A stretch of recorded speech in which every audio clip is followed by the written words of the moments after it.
To tak frajerji podi, ne?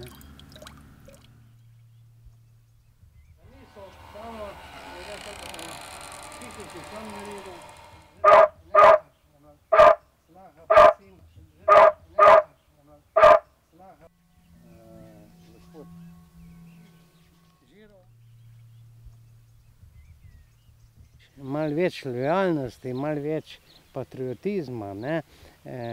In res je tako, in sem študiral, letos je Slovenija polnoletna, zdaj bom pa tudi jaz pokazal, da sem za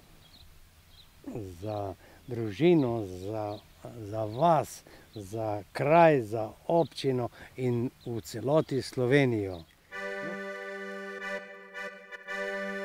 Zdaj mi je pa šlo to zaradi politike. Svojo domovino je treba spoštovati. Naši pa vaši. Naši pa vaši. Pa kaj je zdaj to?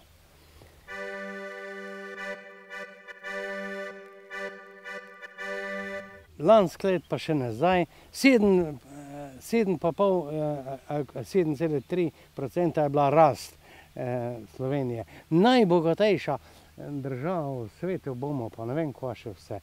Ostali smo pri 400-500 evrih.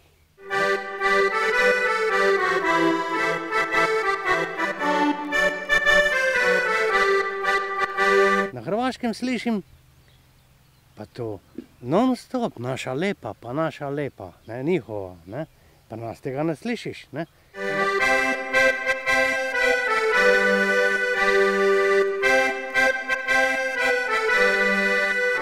Kaj bo Evropska unija rekla, kaj bo on rekla, ja, pa bojiš, da pokličemo opozicijo, ne, da se bomo dogovorili, on izigra tega, ta onga in tako se ne premika.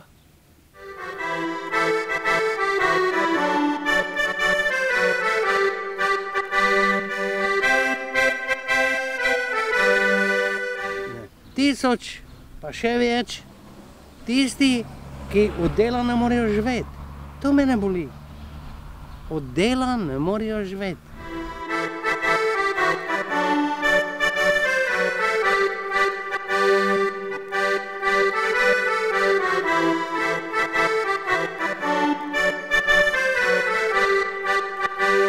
Nisem čutil tudi ne revščine.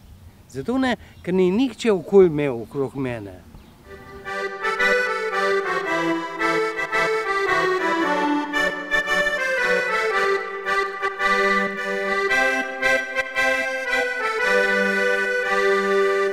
Ne bom namigoval za pot nazaj, ampak optimistično je treba naprej. Nabrusimo kose, že glas dozoreva, že evo mate napočil je čas.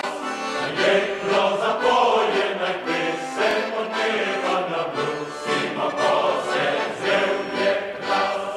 Skupaj za svobodno življenje, krepitsko vasi do vasi. Denarja je v Sloveniji dost. Veste? Samo ni porazdeljen. Pa ne mislim, da bi zdaj nekšno uravnilovko ali pa lenuham dajali. Ne, treba je zahtevati, da se dela, delo pa pošteno nagraditi. To je moje mišljenje. Skupaj za svobodno življenje, krepitsko vasi do vasi. Ker sicer nas čaka ta služnost trpljenje za nas, več izbire druge ni. Ta grb simbolizira Republiko Slovenije, v čast in ponos vsakega Slovenca za polnoletnost. Čestitam! Izpolnili. Zdaj pa je na drugi strani telefonske linije, lahko bi rekli, glava družine Richter z Dovškega pri Senovem, ki je v počastitev Dneva Republike Slovenije oziroma rojstnega dne trato pred svojim domom pokosila v obliki grba. Lep pozdrav, Viktor Richter.